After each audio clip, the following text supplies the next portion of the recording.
Genesis 15. The Lord's covenant with Abram. After this, the word of the Lord came to Abram in a vision. Do not be afraid, Abram. I am your shield, your very great reward. But Abram said, Sovereign Lord, what can you give me since I remain childless, and the one who will inherit my estate is Eliezer of Damascus? And Abram said, You have given me no children, so a servant in my household will be my heir. Then the word of the Lord came to him. This man will not be your heir, but a son who is your own flesh and blood will be your heir. He took him outside and said, Look up at the sky and count the stars. If needed, you can count them. Then he said to him, So shall your offspring be. Abram believed the Lord, and he credited it to him as righteousness. He also said to him, I am Lord, who brought you out of Ur of the Chaldeans, to give you this land to take possession of it. But Abram said, Sovereign Lord, how can I know that I will gain possession of it?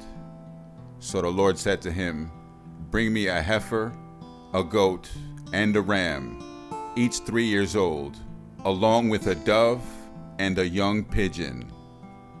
Abram brought all these to him, cut them in two, and arranged the halves opposite each other. The birds, however, he did not cut in half. The birds of prey came down on the carcasses, but Abram drove them away. As the sun was setting, Abram fell into a deep sleep, and a thick and dreadful darkness came over him. Then the Lord said to him, Know for certain that for 400 years your descendants will be strangers in a country not their own, and that they will be enslaved and mistreated there. But I will punish the nation they serve as slaves. And afterwards they will come out with great possessions. However, you will go to your ancestors in peace and be buried at a good age. In the 4th generation, your descendants will come back here, for the sin of the Amorites has not yet reached its full measure. When the sun had set and darkness had fallen, a smoking firepot with a blazing torch appeared and passed between the pieces.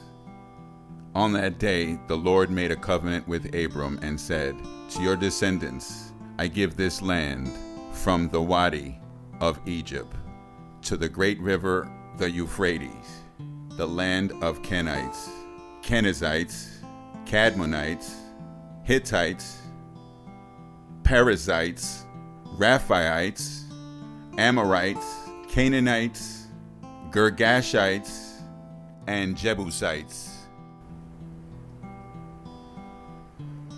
Genesis 16. Hagar and Ishmael.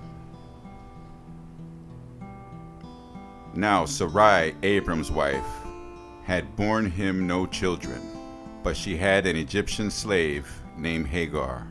So she said to Abram, The Lord has kept me from having children. Go sleep with my slave.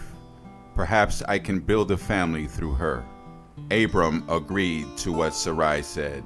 So after Abram had been long living in Canaan 10 years, Sarai, his wife, took her Egyptian slave Hagar and gave her to her husband to be his wife. He slept with Hagar, and she conceived. When she knew she was pregnant, she began to despise her mistress. Then Sarai said to Abram, You are responsible for the wrong I am suffering. I put my slave in your arms, and now that she knows she is pregnant, she despises me. May the Lord judge between you and me. Your slave is in your hands, Abram said. Do with her whatever you think best. Then Sarai mistreated Hagar, so she fled from her. The angel of the Lord found Hagar near a spring in the desert. It was the spring that is beside the road to Shur. And he said, Hagar, slave of Sarai, where have you come from, and where are you going? I am running away from my mistress Sarai, she answered. Then the angel of the Lord told her, Go back to your mistress and submit to her. The angel added, I will increase your descendants so much that they will be too numerous to count. The angel of the Lord said to her, You are now pregnant, and you will give birth to a son. You shall name him Ishmael, for the Lord has heard of your misery. He will be a wild donkey of a man. His hand will be against everyone, and everyone's hand against him, and he will live in hostility towards all his brothers. She gave his name to the Lord, who spoke to her. You are the God who sees me. For she said, I have now seen the one who sees me. That is why the well is called Bir Lahai Roi.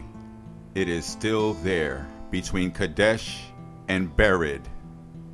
So Hagar bore Abram a son, and Abram gave the name Ishmael to the son she had born. Abram was 86 years old when Hagar bore him Ishmael.